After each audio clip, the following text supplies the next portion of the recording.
तो लिख लीजिए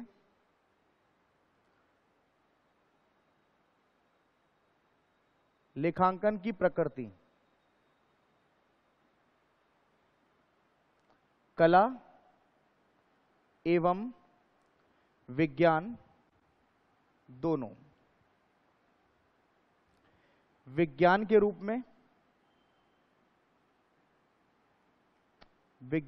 रूप में सामाजिक विज्ञान,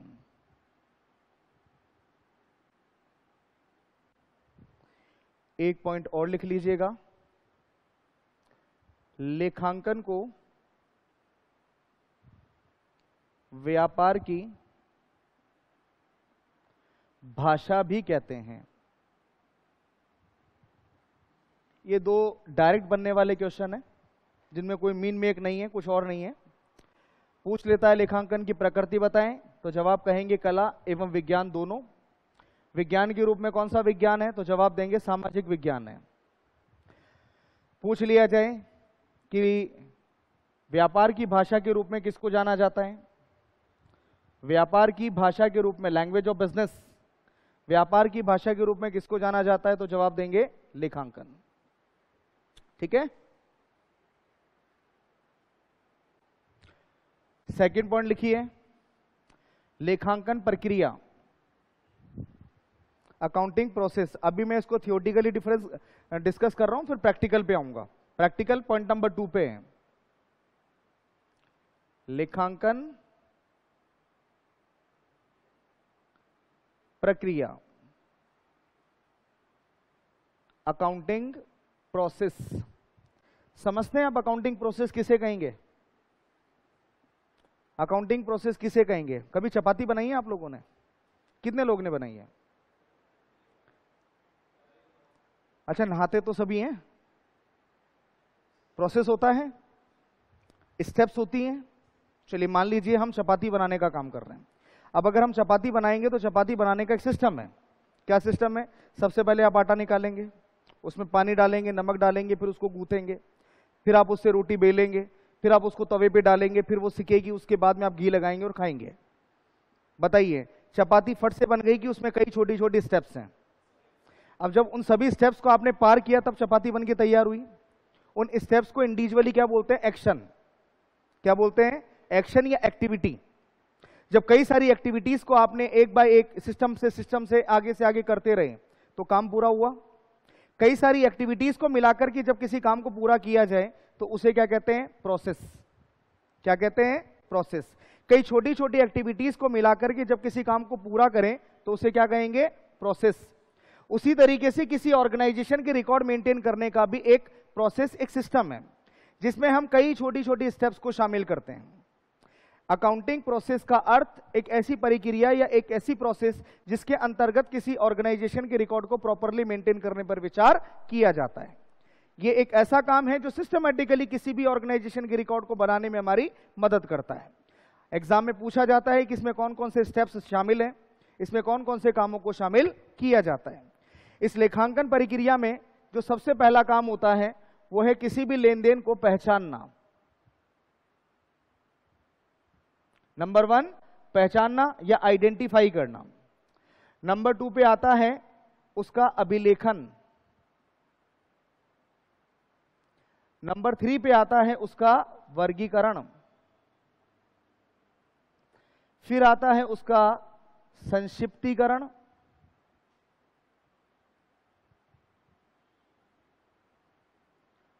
उसके बाद आता है उसका विश्लेषण। फिर आता है निर्वचन और आखिरी पॉइंट होता है संप्रेषण। नंबर 1 आइडेंटिफाई करना, रिकॉर्ड करना, क्लासिफाई करना, समराइज करना, एनालिसिस करना, इंटरप्रिटेशन निकालना एंड कम्युनिकेट करना। नंबर 1 पे मैंने क्या बोला? पहचानना। फिर लिखना, रिकॉर्ड करना, क्लासिफाई करना, समराइज करना, एनालिसिस करना, इंटरप्रिटेशन करना और फाइनली कम्युनिकेट करना। कई बार एग्जाम में यहां से क्वेश्चन पूछा जाता है कि कौन अकाउंटिंग प्रोसेस का पार्ट है और कौन अकाउंटिंग प्रोसेस का पार्ट नहीं है। दूसरा क्वेश्चन पूछा जाता है कि अकाउंटिंग प्रोसेस का सही फ्लो क्या है। अकाउंटिंग प्रोसेस में पहले कौन सा स्टेप आएगा, फिर कौन सा स्टेप आएगा, फिर कौन सा स्टेप आएगा। तो इसको उल्टे सीधे ऑर्डर में बनाकर क्वेश्चन बनाता है। जैसे उसने आपको दे दिया कि लेखांकन प्रक्रिया के सही क्रम की पहचान कीजिए।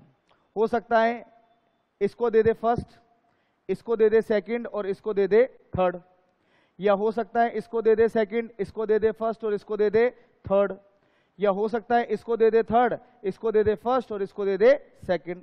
इस तरीके से आपको ऑप्शन बनाकर देता है। आपको पहचान करनी होती है कि सही क्रम क्या रहेगा। क्या बोलेंगे इसको हम? Accounting process. किसी भी ऑर्गेनाइजेशन के रिकॉर्ड को सिस्टमैटिकली मेंटेन करने का तरीका अकाउंटिंग प्रोसेस है।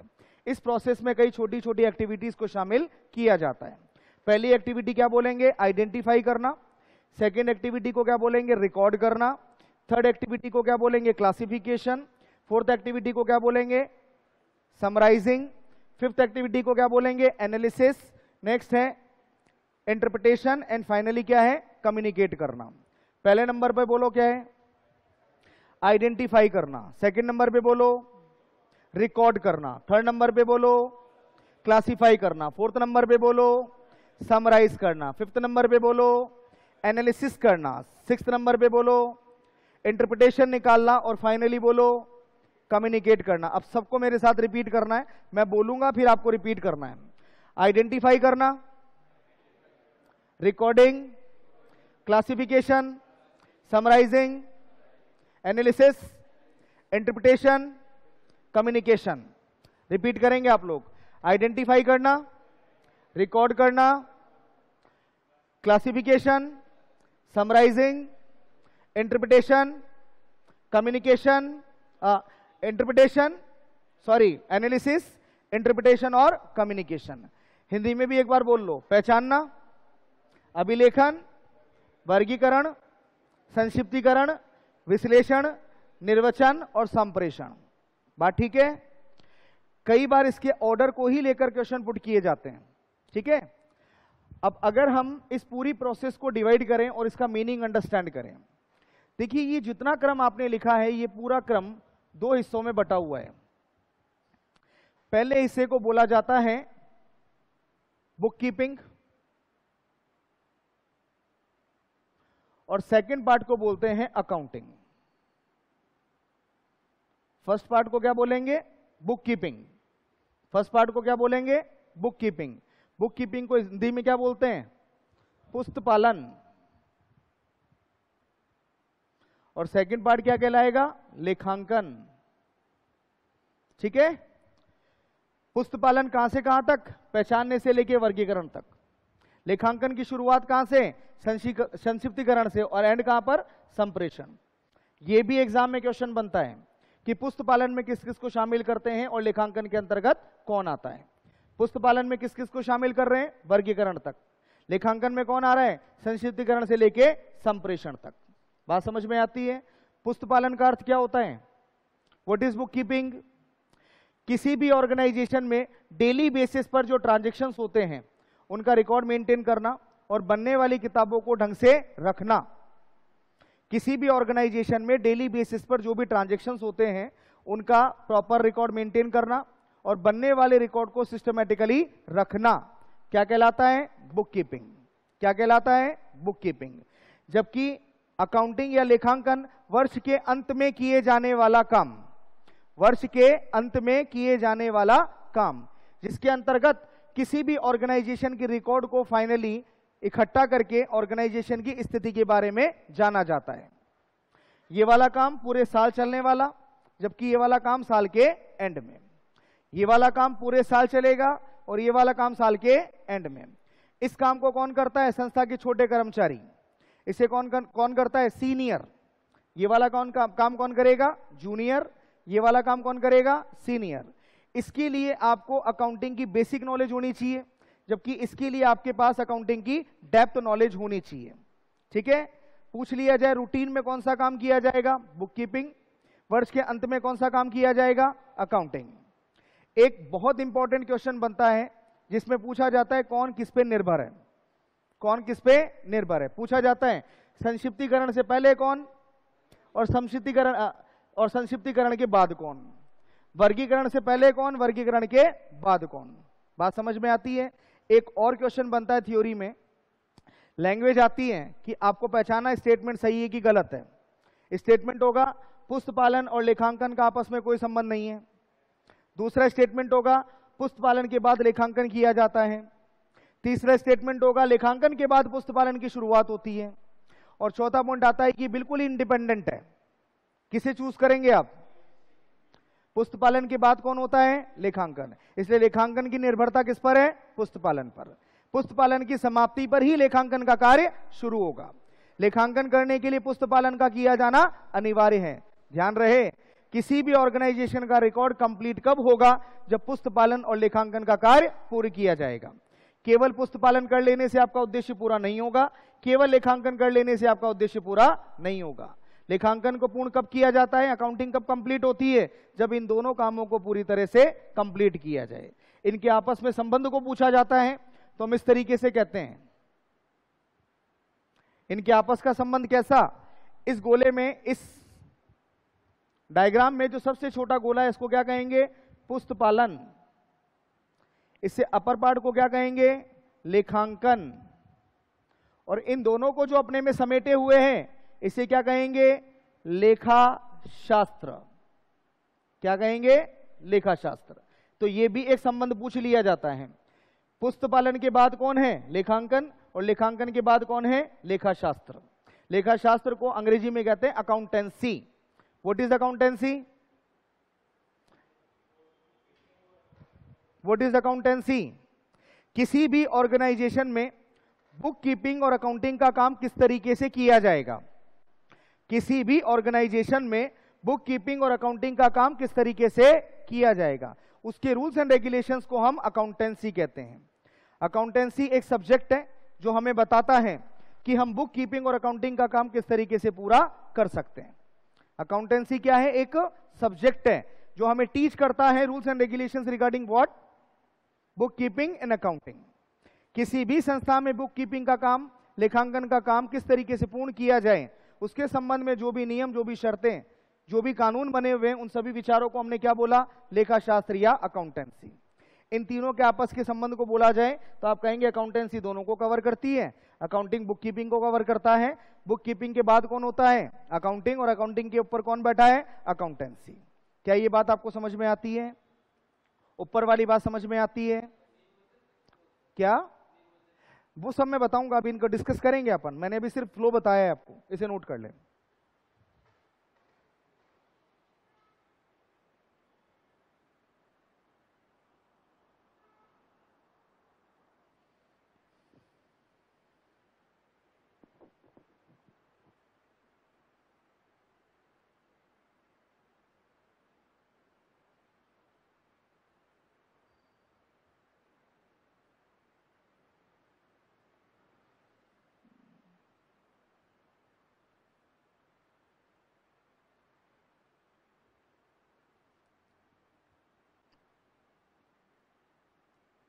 इसके नीचे आप लोग मार्जिन रखना, इसके नीचे कुछ और चीजें भी लिखवाऊंगा या मैं लिख देता हूं, आप लोग उसे कॉपी कर लीजिएगा। अभिलेखन के नीचे लिख लें जर्नल, इसके नीचे लिख लें लेजर, संक्षिप्तीकरण के नीचे लिखिएगा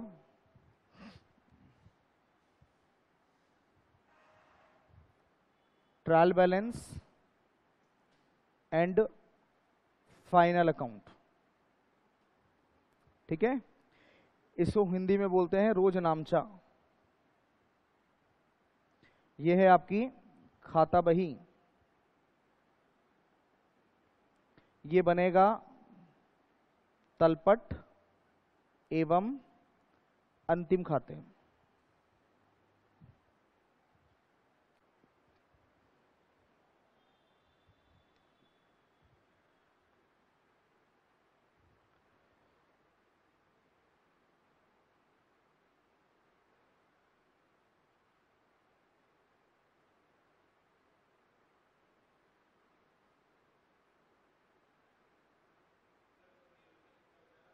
इंटरप्रिटेशन और फाइनली कम्युनिकेशन। आप में से इंग्लिश मीडियम वाला है कोई? इंग्लिश मीडियम वाला है क्या कोई? आप हैं?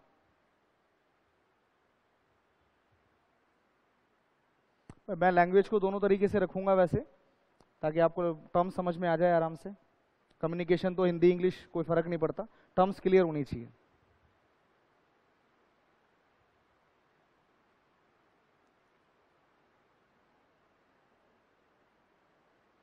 लिख लिया?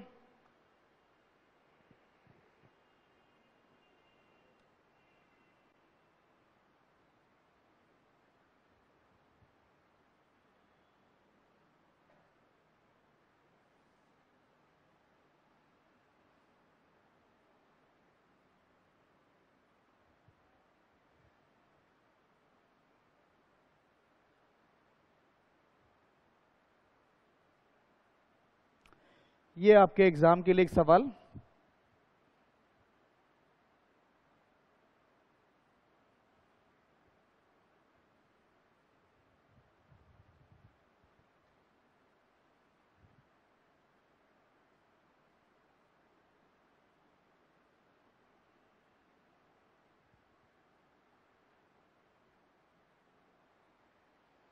पूछा जाएगा, लेखांकन प्रक्रिया में जर्नल को शामिल करते हैं। अब अगर आपने इसको पढ़ा है तो आप जवाब ढूंढ सकते हैं। अकाउंटिंग प्रोसेस में जर्नल को हम किस में शामिल करेंगे? ए बी सी डी, कौन ठीक है? बात समझ में आती है? तो इस वे में यहां से क्वेश्चन पुट करता है, पूछता है अकाउंटिंग प्रोसेस में हम जर्नल को कहां शामिल करेंगे, या लेजर को कहां शामिल करेंगे, या फाइनल अकाउंट को कहां शामिल करेंगे, ट्रायल बैलेंस किसका भाग है, इस तरीके से क्वेश्चन पूछता है।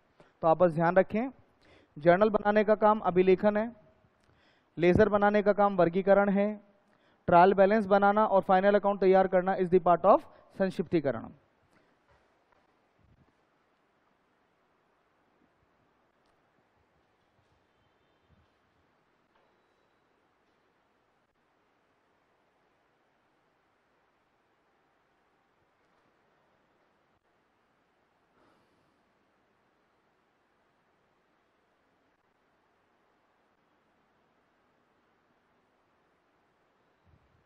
बात ठीक है? यहां तक की बात आप लोगों को समझ में आ गई? ठीक है, एक छोटा सा इंट्रोडक्शन मैं आप लोगों को देता हूं जर्नल के बारे में, लेजर के बारे में, ट्रायल बैलेंस के बारे में और फाइनल अकाउंट के बारे में। क्या होती है चारों चीजें? कुल मिला के अकाउंटेंसी में जो मेन खेल है वो इन चार का ही है। ठीक है, चार में से भी तीन का मेन है, जर्नल, लेजर और फाइनल अकाउंट। जर्नल किसे कहते हैं? जर्नल किसे कहते हैं? आप कोई भी व्यापार करते हैं तो उसमें होने वाले लेन देन सालों में एक बार या डेली बेसिस पर? डेली बेसिस पर। एक दिन में आपने मान लो 500 ट्रांजैक्शन कर दिए, डे एंड पर वो सभी आपको याद रहेंगे या नहीं? आपने एक दिन में एक व्यापार में 500 ट्रांजैक्शन किए हैं, तो डे एंड पर वो सारी बातें, वो सारे ट्रांजैक्शन आपको याद रहेंगे या नहीं? नहीं। किसी भी व्यापार में डेली बेसिस पर जो भी ट्रांजैक्शंस होते हैं उन सभी ट्रांजैक्शन को याद रख पाना एक अकाउंटेंट के लिए संभव नहीं है। इसलिए जो भी ट्रांजैक्शन डेली बेसिस पर होता है हम कहीं ना कहीं उसका रिकॉर्ड मेंटेन करते हैं, कहीं ना कहीं हम उसका रिकॉर्ड मेंटेन करते हैं। डेली बेसिस पर होने वाले ट्रांजैक्शन का रिकॉर्ड जहां मेंटेन किया जाए उसी को जर्नल कहते हैं। जर्नल क्या है? तो जर्नल एक ऐसी कॉपी जिसमें हम डेली बेसिस पर होने वाले ट्रांजैक्शन का रिकॉर्ड मेंटेन करते हैं। आज की डेट में आपने कौन कौन से ट्रांजैक्शन किए, रिकॉर्ड कहां पे मिलेगा? जर्नल में। कल की डेट में कौन कौन से ट्रांजैक्शन हुए उनका रिकॉर्ड कहां पे मिलेगा? जर्नल में। उससे नेक्स्ट डे कौन कौन से ट्रांजैक्शन हुए, रिकॉर्ड कहां पे मिलेगा? जर्नल में। तो जर्नल एक ऐसी कॉपी है जिसमें हम 365 तारीखों के हिसाब से रिकॉर्ड मेंटेन करेंगे। रिकॉर्ड किस तरीके से मेंटेन किया जा रहा है? तारीखों के हिसाब से, डेट वाइज। इसलिए इस काम को बोलते हैं काल क्रमानुसार। क्या बोलते हैं? काल क्रमानुसार। इंग्लिश में बोलते हैं क्रोनोलॉजिकल ऑर्डर। क्या बोलते हैं? Chronological order. तो जर्नल एक ऐसी कॉपी है जिसमें हम डेली बेसिस पे ट्रांजैक्शन का रिकॉर्ड मेंटेन करते हैं। अब ये रिकॉर्ड कैसे बनेगा, इसमें काम कैसे किया जाता है, ये प्रैक्टिकल है। थ्योरी में बस इतना याद रखें, जर्नल का मतलब डेली बेसिस पर होने वाले ट्रांजैक्शन का रिकॉर्ड मेंटेन करना। Then what is ledger? खाता बही। आपने डेली बेसिस पर जो भी ट्रांजेक्शन उसका रिकॉर्ड एक कॉपी में बना लिया। बनाने के बाद ये चाहते हैं कि एक इंडिविजुअल अकाउंट का रिकॉर्ड भी आपके पास अवेलेबल रहे। कहने का मतलब, मान लीजिए आपका एक कस्टमर है जिससे आपने पूरे साल में 100 टाइम ट्रांजेक्शन किया। कितनी बार? 100 बार। कभी आपने उसको माल बेचा, कभी उसने आपको पैसा दिया, कभी आपने उसको माल बेचा, कभी उसने आपको पैसा दिया, कभी उसने आपको माल लौटाया, कभी आपने उसको डिस्काउंट दिया। पूरे साल भर में कितनी बार ट्रांजेक्शन हुए? 100 बार। लेकिन इन सभी ट्रांजेक्शन की डेट्स अलग अलग हैं। सभी ट्रांजेक्शन की डेट कैसी हैं? अलग अलग हैं। बताइए, आपने एक कस्टमर से पूरे साल में 100 बार ट्रांजेक्शन की जिसकी डेट अलग अलग है, रिकॉर्ड जर्नल में होगा या नहीं होगा? रिकॉर्ड जर्नल में होगा या नहीं होगा? अब एक दिन अचानक से कस्टमर आपको आके कहता है भैया मेरा हिसाब बताओ, तो आपको उसका हिसाब बताने के लिए उसकी जितनी भी जानकारियां हैं उसको एक जगह पे इकट्ठा करना पड़ेगा या नहीं? करना पड़ेगा। आपको भी पता है कि कभी ना कभी कस्टमर आएगा, कभी ना कभी हिसाब मांगेगा। अब कस्टमर छाती पे खड़ा हो और आप हिसाब जोड़ना शुरू करें तो गलतियां होने के चांसेस हैं। जब आपको पता है कि कभी ना कभी कस्टमर को आपको रिकॉर्ड अवेलेबल करवाना है, कभी ना कभी आपको उसका हिसाब करना है, तो क्यों ना हम उसके रिकॉर्ड को स्टार्टिंग से सेपरेट करके चलें। मेरी बात समझ में आ गई? किसी इंडिविजुअल अकाउंट का कंप्लीट रिकॉर्ड अगर एक जगह पे इकट्ठा कर लिया जाए तो बनने वाली कॉपी क्या है? लेजर। बनने वाली कॉपी क्या है? लेजर। लेजर एक ऐसी कॉपी जिसमें हम इंडिविजुअल अकाउंट का कंप्लीट रिकॉर्ड एक जगह पे क्यूमुलेट करते हैं या इकट्ठा करते हैं। लेजर क्या है? एक ऐसी कॉपी जिसमें हम किसी इंडिविजुअल अकाउंट का सारा हिसाब एक जगह पे इकट्ठा करते हैं। एक इंडिविजुअल खर्चा कितना हुआ उसका सारा रिकॉर्ड एक जगह, एक इंडिविजुअल पॉइंट से कितनी इनकम कमाई सारा रिकॉर्ड एक जगह, एक कस्टमर को कितना दे रखा है, कितना उससे लेना बाकी है सारा रिकॉर्ड एक जगह, तुम्हारे पास कितना कैश आया, कितना कैश गया सारा रिकॉर्ड एक जगह। तो जब किसी इंडिविजुअल अकाउंट का कंप्लीट रिकॉर्ड हम एक जगह पर मेंटेन कर लें तो क्या कहलाती है? लेजर। अच्छा बताओ, पासबुक देखी क्या? बैंक पासबुक देखी है? सबने देखी है। बैंक पासबुक में आपका सारा रिकॉर्ड एक जगह पे इकट्ठा होता है कि नहीं? आप सोचें, आपने कभी बैंक में पैसे डाले, कभी बैंक से पैसे निकाले, कभी बैंक ने चार्ज काटा, कभी कुछ कभी कुछ कभी कुछ कभी कुछ, अलग अलग डेट्स पर। लेकिन जब आप बैंक से जाके अपना रिकॉर्ड मांगते हैं तो एक जगह पर पासबुक में सारा प्रिंट करके देता है ना, और वो भी इतनी एफिशिएंसी के साथ कि उसमें कुछ और मिक्स नहीं होता, केवल आपका रिकॉर्ड, आपका रिकॉर्ड और आपका रिकॉर्ड। बैंक ने ये कार्यक्रम किस तरीके से किया? लेजर। बैंक वो काम किस तरीके से करता है? लेजर। आपने अलग अलग डेट पर बैंक के साथ ट्रांजेक्शन की है, वो उसका एक सेपरेट रिकॉर्ड मेंटेन कर लेता है। तो आपका रिकॉर्ड, आपका खाता नंबर, उसी में सारी चीजों को रिकॉर्ड करता रहता है। तो आपकी सारी इंफॉर्मेशन एक जगह पे आ गई ना, उसी इंफॉर्मेशन को हमने क्या बोल दिया? लेजर बनाना। फिर नेक्स्ट पॉइंट पे लिखा हुआ है संक्षिप्तीकरण, जिसको फाइनल अकाउंट कहते हैं, और ट्रायल बैलेंस। ट्रायल बैलेंस क्या होता है साहब? आपने जर्नल बनाया, लेजर बनाया, जर्नल बनाया, लेजर बनाया। बताओ, इन जर्नल और लेजर को बनाने वाले कंप्यूटर है या इंसान है? अब इंसान जैसा कि हम जानते हैं गलतियों का पुतला है, गलती तो करेगा ना। तो एक अकाउंटेंट ने जर्नल लेजर क्रिएट करने में कोई मिस्टेक तो नहीं करी। उस मिस्टेक को इनिशियली चेक करने के लिए, ऊपरी तौर से चेक करने के लिए हम एक रिकॉर्ड मेंटेन करते हैं, और उसी रिकॉर्ड को क्या कहते हैं? Trial balance. क्या बोलते हैं? Trial balance. ट्रायल बैलेंस एक स्टेटमेंट है। ट्रायल बैलेंस क्या है? एक स्टेटमेंट है, जिसको बनाने का मेन पर्पस होता है ये जांचना कि आपने खाता बही तैयार करने में किसी प्रकार की गलती तो नहीं की। तलपट क्या है? एक स्टेटमेंट है, जिसे बनाने का मेन पर्पस ये बात जांचना है कि आपने जो खाता बही बनाई उसको बनाने में कोई गलती तो नहीं की। इन पर हम सब पे डिटेल में डिस्कशन करेंगे अलग अलग चैप्टर में जाके। यहां मैं सिर्फ आपको एक ओवरव्यू दे रहा हूं। लास्ट में आता है final account. What is final account? चलिए मैं आपसे पूछूं, एक व्यक्ति के दौड़ने का पर्पस क्या है? आप एक रेस में पार्टिसिपेट करते हैं तो आपका पर्पस क्या है? बोलो भाई, अगर आप एक दौड़ में शामिल होते हैं तो पर्पस क्या है? जीतना। आप यहां आकर बैठे हैं तो आपका पर्पस क्या है? पढ़ना नहीं, सिलेक्शन लेना। पढ़ना पर्पस नहीं है। अगर पढ़ना पर्पस हो तो आप आओगे ना। आपके आने का रीजन क्या है? सिलेक्शन लेना। बात ठीक है? हम खाना खाते हैं तो क्यों? हम खाना खाते हैं क्यों? पेट भरने के लिए कि एनर्जी गेन करने के लिए? जिंदा रहने के लिए, मतलब एनर्जी गेन करने के लिए। पेट भरने के लिए कोई नहीं खाता भाई। अगर आपका पेट भरा हुआ और सामने खाना पड़ा हो तो आप नहीं खाओगे, ठीक है। आपके शरीर में पूरी एनर्जी है और आपको कोई बोले ले भाई खाना खा ले, आप नहीं खाओगे। खाना व्यक्ति कब खाता है? जब उसको एनर्जी चाहिए। तो खाना खाने का पर्पस क्या है? एनर्जी गेन करना। उसी तरीके से आप अकाउंट्स बना रहे हैं, रिकॉर्ड मेंटेन कर रहे हैं, तो उसका भी पर्पस होगा ना। रिकॉर्ड मेंटेन करने का या अकाउंटिंग करने का पर्पस क्या है? मेन पर्पस सिर्फ एक बोलता हूं, प्रॉफिट लॉस की calculation and know the financial position. Record maintain करने का या अकाउंटिंग करने का पर्पस क्या है? प्रॉफिट लॉस की कैलकुलेशन करना और व्यापार की वित्तीय स्थिति को जानना, फाइनेंशियल कंडीशन को जानना। मेरी बात समझ में आती है? किसी भी ऑर्गेनाइजेशन के लाभ हानि की गणना और वित्तीय स्थिति को जानने का काम डेली बेसिस पर नहीं होता है। यह काम किया जाता है एक फिक्स टाइम पीरियड पर। कैसे किया जाता है? एक फिक्स टाइम पीरियड पर। नॉर्मली इस टाइम पीरियड को हम कहते हैं अकाउंटिंग ईयर। क्या बोलते हैं? Accounting year. बात समझ में आ रही है?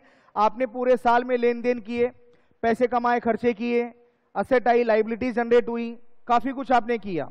अब ईयर एंड पर बैठकर उस सारी इंफॉर्मेशन से आप समरी कर रहे हैं और पता कर रहे हैं कि आपने जो इनकम कमाई, जो खर्चे हुए, उससे लाभ है या नुकसान। पता कर रहे हैं कि ईयर एंड पर आपके व्यापार की फाइनेंशियल स्थिति, फाइनेंशियल कंडीशन कैसी है। ईयर एंड पर जब हम अपनी ऑर्गेनाइजेशन के प्रॉफिट लॉस की कैलकुलेशन करते हैं, ऑर्गेनाइजेशन की फाइनेंशियल पोजीशन को समझने का काम करते हैं, तो इसी काम को क्या बोला जाता है? Final account. क्या बोलते हैं? Final account. कह सकता हूं फाइनल अकाउंट किसी भी ऑर्गेनाइजेशन के ईयर एंड पर बनने वाले स्टेटमेंट्स हैं। फाइनल अकाउंट किसी भी ऑर्गेनाइजेशन के ईयर एंड पर बनने वाले स्टेटमेंट्स हैं, जिनको बनाने के कितने पर्पस हैं? दो। पहला पर्पस है प्रॉफिट लॉस की कैलकुलेशन और दूसरा पर्पस है नो दी फाइनेंशियल पोजीशन। कितने पर्पस है बोलो? दो। कौन कौन से? कैलकुलेट प्रॉफिट और loss and know the financial position. Profit loss को जानने के लिए स्टेटमेंट्स बनेंगे, फाइनेंशियल पोजीशन को जानने के लिए भी स्टेटमेंट बनेंगे। प्रॉफिट लॉस की कैलकुलेशन के लिए बनता है, प्रॉफिट लॉस की कैलकुलेशन के लिए बनता है trading account, profit and loss account. जबकि फाइनेंशियल पोजीशन को जानने के लिए जो स्टेटमेंट बनता है that is called balance sheet. क्या बोलते हैं उसको? Balance sheet. क्या मेरी बात आपको समझ में आ गई? किसी भी ऑर्गेनाइजेशन के फाइनल अकाउंट किस पर आधारित होते हैं? तलपट पे। तो पहले ट्रायल बैलेंस बनाओ, खुद को श्योर करो कि तुमने इससे पहले जो कर रखा है उसमें कोई गलती तो नहीं है। श्योर हो गए, पता लग गया, उसके बाद क्या बना लो? Final account. Final account like तुम्हारे फाइनल एग्जाम है। बताओ जी, फाइनल एग्जाम में बैठने से पहले बच्चा अपनी पूरी तैयारी करता है कि नहीं? अरे फाइनल एग्जाम में बैठने से पहले बच्चा अपनी पूरी तैयारी करता है कि नहीं? साल भर भले ही वो मौज मस्ती करे, साल भर में होने वाले एग्जामों को भले ही वो मजे मजे में दे, लेकिन जब फाइनल एग्जाम की बात है तो वो हर चीज में सीरियस होगा, सोच समझकर काम करेगा, पढ़ाई भी करेगा, ध्यान भी देगा। उसी तरीके से एक अकाउंटेंट के लिए फाइनल एग्जाम क्या है? Final account. फाइनल अकाउंट बनते ही एक ऑर्गेनाइजेशन के अकाउंट्स खत्म, अकाउंट्स खत्म, साल खत्म। इसलिए फाइनल अकाउंट बनाने से पहले वो खुद को एक बार फिर से चेक करता है कि कहीं कोई कमी तो नहीं है, और उस कमी को चेक करने में उसकी हेल्प कौन करता है? Trial balance. बात समझ में आ गई? ट्रायल बैलेंस के बारे में एक बात ध्यान रखें, इसे बनाना आवश्यक नहीं है। It is not compulsory to create trial balance. Trial balance को बनाना किसी भी ऑर्गेनाइजेशन के लिए अनिवार्य नहीं है, लेकिन जर्नल को बनाना, लेजर को बनाना और फाइनल अकाउंट को तैयार करना हर एक ऑर्गेनाइजेशन के लिए कंपल्सरी है। इसलिए इन तीनों को हम कंपल्सरी स्टेटमेंट भी कहते हैं। इन तीनों को हम कंपल्सरी स्टेटमेंट भी कहते हैं, जबकि इसे बनाना कंपल्सरी नहीं होता।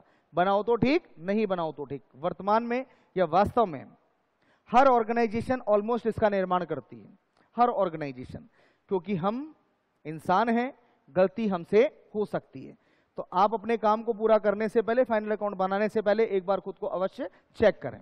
इसलिए प्रैक्टिकली हर ऑर्गेनाइजेशन ट्रायल बैलेंस बनाती है, लेकिन इसे बनाना किसी भी ऑर्गेनाइजेशन के लिए कंपलसरी नहीं होता है। बोलिए, बात समझ में आ गई? यहां तक का डिस्कशन आप लोगों को समझ में आ गया? मैंने थोड़ी थोड़ी चीजें आपकी इकट्ठी करके दी हैं। यहां ये बताना इसलिए जरूरी है क्योंकि ये भी इंट्रोडक्शन का पार्ट है, ये थ्योरी में कवर होता है। बन सकते हैं, लेकिन क्या होता है उसमें आपको ये श्योरिटी होनी चाहिए कि आपने जो लेजर बनाया उसमें कोई गलती नहीं है, ठीक है। लेकिन फिर मैं कहूंगा कि लेजर बनाने का काम इंसान ने किया और इंसान गलतियों का पुतला है। इसलिए वो अपनी बात पे भरोसा नहीं करता है। उसको लगता है कि यार अगर कोई गलती हो गई तो, अगर कोई कमी रह गई तो वो कभी भी directly ledger trial balance directly final account बनाने के बारे में विचार नहीं करता है। वो पहले ट्रायल बैलेंस बनाकर एक बार के लिए खुद को श्योर करता है कि ठीक है, उसके बाद होता है। अगर हम प्रैक्टिकली बोलें तो आज की डेट में सारा काम कंप्यूटर से होता है। टैली इसका सॉफ्टवेयर है, तो टैली में तो आप सिर्फ ये डालते हैं, सिर्फ ये लिखते हैं, बाकी सारा काम वो खुद ही कर देता है।